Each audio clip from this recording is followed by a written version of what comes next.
किया और वृंदावन में क्या देखा? एक स्त्री रो रही है। दो गोद में वृद्धावस्था के पुरुष पड़े हैं। उनके नाम है क्रमशः ज्ञान और वैराग्य। क्या नाम है? बूढ़े हैं। भक्ति ने चरण शरण आश्रय लेकर के कहा, हे नारद जी, एक मां के लिए सबसे बड़ा दुख यही है कि बेटा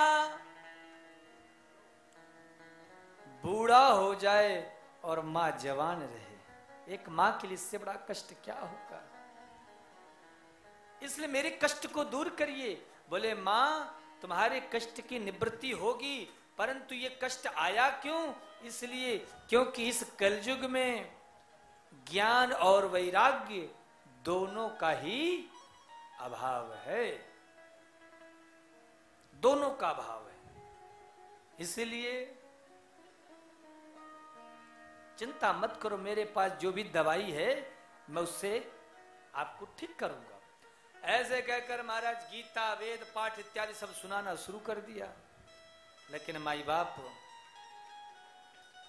मर्ज ठीक नहीं हुई। अब जब इलाज का उपचार नहीं हुआ तो नारद जी ने कहा, भैया हमारी झोली में तो जितनी चूरन चटनी थी सब चटा दी, फिर भी रोगी ठीक नहीं हो, तब कैसे ठीक होगा?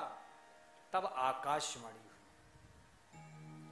आकाशवाणी ने कहा, यदि तुम इनके ज्ञान वैराग्य के बुढ़ापे को दूर करना चाहते हो तो सत्कर्म करो।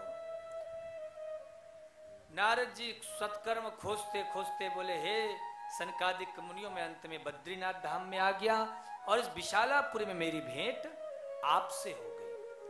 तो कृपा करके आप हमें बताइए कि जिस सत्कर्म की चर्चा आकाशवाणी ने की वो कौन सा सत्कर्म है?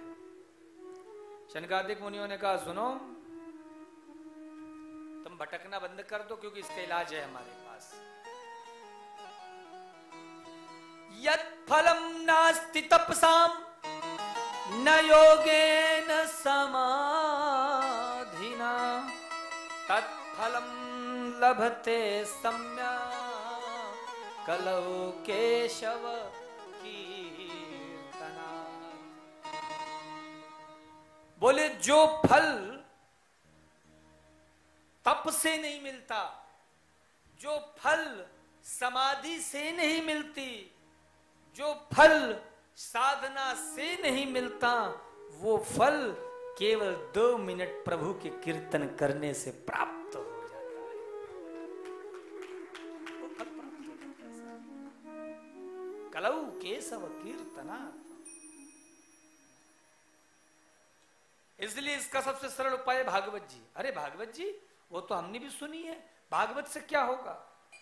मैं तो यहां वेद सुना के बैठा हूं। बोले, देखो, वेद पका हुआ फल का वृक्ष का जड़ है और भागवत उस वेद रूपी वृक्ष का फल है। अच्छा ये बताओ, बुद्धिमान व्यक्ति फल खाता है कि जड़? जड़ खाता है, फल। अच्छा, रस फल में ज्यादा होता है कि वृक्ष में? अब कोई कहे, भैया फल तो बड़ा स्वादिष्ट है, जब फल में इतना रस है तो जिस वृक्ष से इसका रस निकला है वो वृक्ष की जड़ ना जाने कितनी रसीली होगी। तो वो पेड़ फेंक, वो फल फेंक कर पेड़ चबाने लगे तो बोलो रस मिलेगा? नहीं मिलेगा। तो भागवत वेद रूपी कल्प वृक्ष का पका हुआ फल है। इसलिए माई बाप भागवत सुनो। तो भागवत हरिद्वार के तट में रख दिया गया। प्रारंभ हो गई कथा।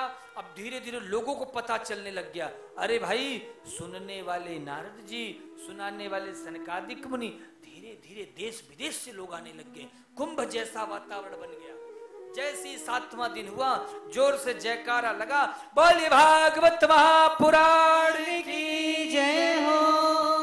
और जैसे ही जयकारा लगा कि तुरंत तत्काल तक्षण महाराज देवर्षि नारद जी के सामने ही भक्ति माता ताता थैया करते हुए प्रकट हो जाती है।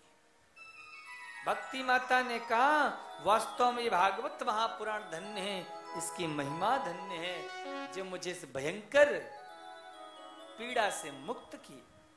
ऐसे कह करके महाराज भक्ति माता ने खूब स्तुति की। सब चले गए अपने अपने घर को।